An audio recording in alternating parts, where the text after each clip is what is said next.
এটির প্রতিবেদন দেওয়ার কথা ছিল 6 এপ্রিল 2025-এ, কিন্তু 6 এপ্রিল 2025-এ আদালত বন্ধ থাকায় আজকে এই মামলাটি শুনানির জন্য এসেছিল।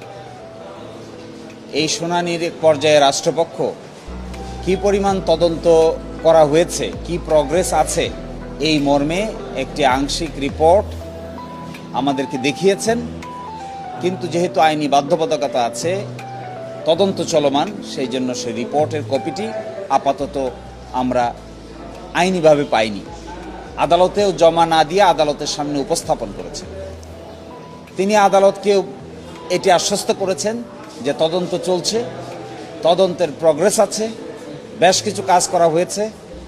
আমেরিকা সহ বিভিন্ন জায়গায় ডিএনএ টেস্টের জন্য রিকোয়েস্ট পাঠানো হয়েছে এবং এগুলো আসার জন্য আরও কিছু সময়ের প্রয়োজন।